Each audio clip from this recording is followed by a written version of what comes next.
ನಾನು ನಿಮಗೊಂದು ವಿಷಯ ಹೇಳಬೇಕು ಅಂತ ಅಂದ್ಕೊಂಡೆ. ಮೊನ್ನೆ ನಾನು ಚೆನ್ನೈಗೆ ಹೋಗಿದ್ದಾಗ ಒಂದು ಹುಡುಗಿ ನನ್ನ ಪ್ರಾಣ ಕಾಪಾಡಿದ್ಲು. ಭಾಳ ಚಿಕ್ಕ ವಯಸ್ಸು, ಅಪ್ಪ ಅಮ್ಮ ಯಾರೂ ಇಲ್ವಂತೆ, ಮದುವೆ ಆಗಿದೆ, ಗಂಡ ಜೊತೆಗಿಲ್ವಂತೆ. ಮನನೊಂದು ಆತ್ಮಹತ್ಯೆ ಮಾಡ್ಕೊಳಕ್ಕೆ ಬಂದಿದ್ಲು.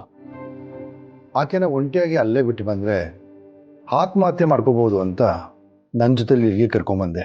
ಔಟ್ ಹೌಸ್ನಲ್ಲಿದ್ದಾಳೆ. ಅಲ್ಲಪ್ಪ, ಒಂದು ಹೆಣ್ಣಿಗೆ ಅಪ್ಪ ಅಮ್ಮ ಅಣ್ಣ ತಂಗಿ ಬಂಧು ಬಳಗ ಎಲ್ಲ ಎಷ್ಟು ಮುಖ್ಯ ಆಗ್ತಾರೆ. ಇವನ್ನೆಲ್ಲ ಬಿಟ್ಟು ಗಂಡನ ಮನೆಗೆ ಹೋದ್ಮೇಲೆ ಹೊಂದಾಣಿಕೆ ಆಗಲಿಲ್ಲ ಅಂದರೆ ಅವಳ ಬದುಕು ನಿಜವಾಗ್ಲೂ ನರಕ.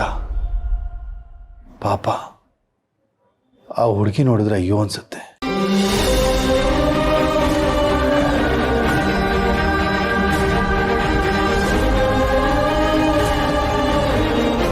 ತಲೆ ಮೇಲೆ ಒಂದು ಸೂರು ಇಲ್ಲ, ಸ್ವಂತ ಮನೆ ಇಲ್ಲ. ಇಂಥ ಬಿಕಾರಿನ ಮದ್ವೆ ಆಗಿ ಬಂದು ನಾನು ಮದ್ವೆ ಆಗಿದ್ದೀನಿ, ಪ್ರೀತಿ ಮಾಡಿದ್ದೀನಿ ಅಂತ ಹೇಳ್ತಿದ್ಯಾ? ಅವನು ಒದ್ದ ಆಚೆ ದಬ್ಲ.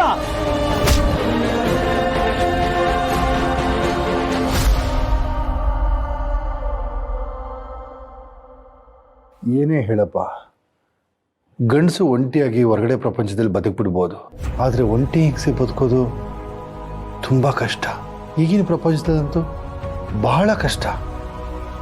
ಅದಕ್ಕೆ ಲಲಿತನ ಜೊತೆಯಾಗಿರ್ತಾಳೆ, ನಮ್ಮನೇಲಿ ಕೆಲಸ ಮಾಡ್ಕೊಂಡಿರಲಿ ಅಂತ ಆಕೆನ ಇಲ್ಲಿ ಕರ್ಕೊಂಡು ಬಂದ್ಬಿಟ್ಟೆ. ನಾನು ಮಾಡಿದ್ದು ಸರಿಯಲ್ವಾಪ್ಪ?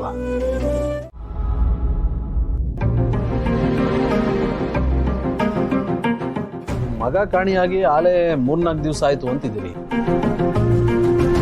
ಇಷ್ಟೊಂದು ತಡವಾಗಿ ನಮ್ತ ಹೇಳ್ತಾ ಇದ್ದೀರಲ್ಲ. ಮೊದಲೇ ಹೇಳಿದಿದ್ರೆ ಏನಾದ್ರೂ ವ್ಯವಸ್ಥೆ ಮಾಡ್ಬೋದಾಗಿತ್ತು.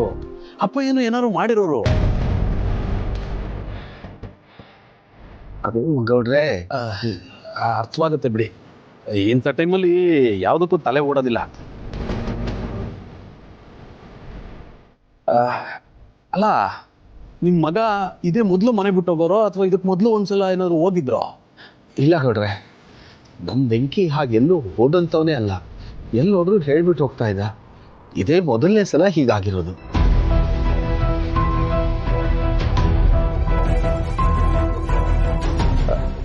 ಅಲ್ಲಮ್ಮ, ಮನೇಲೇನಾದ್ರು ಜಗಳ ಗಿಗ್ಲ ಮಾಡ್ಕೊಂಡು ಮುನ್ಸ್ಕೊಂಡು ಹೋಗಿದಾರ ಹೆಂಗೆ?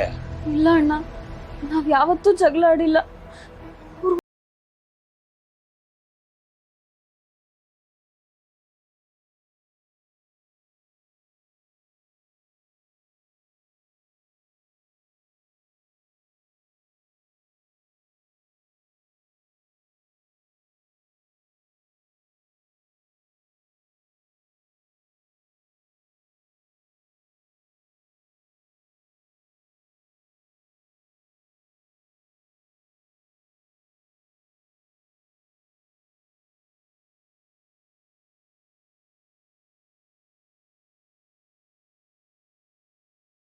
ಪೊಲೀಸ್ನವ್ರಿಗೂ ಹೇಳಿದ್ರೆ ಅವರು ಹುಡುಕಿಸ್ತಾರೆ.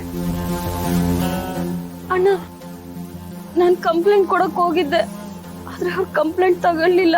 ಏನೋ ಕಂಪ್ಲೇಂಟೇ ತಗೋತಾ ಇಲ್ವೇ? ಯಾಕಂತೆ?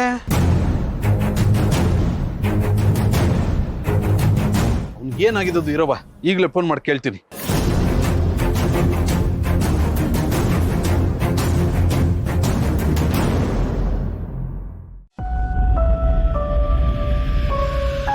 ಚಿಕ್ಕ ವಯಸ್ಸಲ್ಲೇ ಎಂಥ ದೊಡ್ಡ ನಿರ್ಧಾರ ತಗೊಂಡ್ಬಿಟ್ಟೆ ಮಗಳೇ. ನೀನು ಇದ್ದು ಜಯಿಸ್ಬೇಕಾಗಿತ್ತು. ಆದರೆ ಇಂಥವನ ಜೊತೆ ಎಷ್ಟು ಅಂತ ಹೆಣಗೋದು ಅಂತ ನಿನ್ನ ಜೀವನ ನೀನೇ ಬಲಿ ತಗೊಂಡ್ಬಿಟ್ಟೆ. ನೀನೆಲ್ಲೇ ಇದ್ರು ನಿನ್ನ ಆತ್ಮಕ್ಕೆ ಶಾಂತಿ ಸಿಗಲಿ.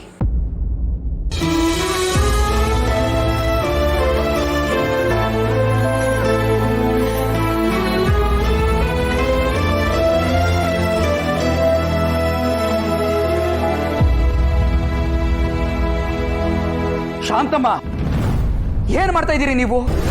ಜಾನ್ವೀರ್ ಫೋಟೋಗೆ ನಿಮ್ಗೆ ಹಾರ ಹಾಕಕ್ಕೆ ಯಾರು ಹೇಳಿದ್ದು? ಯಾಕಪ್ಪ, ಏನಾಯ್ತು?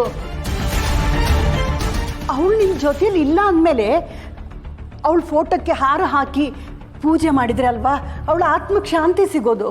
ಶಾಂತಮ್ಮ, ನಿಮ್ಮನ್ನ ಕೈ ಮುಗಿದು ಕೇಳ್ಕೊತಾ ಇದ್ದೀನಿ, ಜಾನ್ವಿ ನನ್ನ ಜೊತೆ ಇಲ್ಲ ಅಂತ ಹೇಳಬೇಡಿ. ಜಾನ್ವಿಯವರು ಇಲ್ಲೇ ಇದ್ದಾರೆ. ಇದೇ ಮನೆಯಲ್ಲಿ ಮನೆ ಮೂಲೆಯಲ್ಲೂ ನನ್ನ ಕಣ್ಣು ಮುಂದೆ ಓಡಾಡ್ಕೊಂಡಿದ್ದಾರೆ. ಅವ್ರು ಈಗಲೂ ನನ್ನ ಜೊತೆ ಮಾತಾಡ್ತಾರೆ. ಶಾಂತಮ್ಮ, ಅವ್ರು ಸತ್ತಿಲ್ಲ, ಜಾನ್ವಿಯವರು ಇಲ್ಲೇ ಇದ್ದಾರೆ.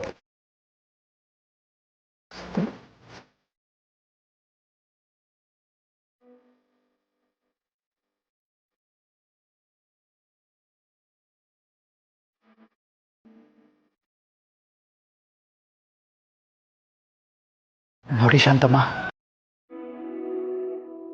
ಜಾನ್ವಿಯವರು ಬೇರೆಯವರು ಎಲ್ಲರ ಪಾಲಿಗೆ ಸತ್ತಿರಬಹುದು, ಆದರೆ ಈ ಜಯಂತನ ಪಾಲಿಗೆ ಅವರು ಸತ್ತಿಲ್ಲ. ನನ್ನ ಕೊನೆ ಉಸಿರಿರೋವರೆಗೂ ಅವ್ರು ನನ್ನ ಜೊತೆನೇ ಇರ್ತಾರೆ ಶಾಂತಮ್ಮ.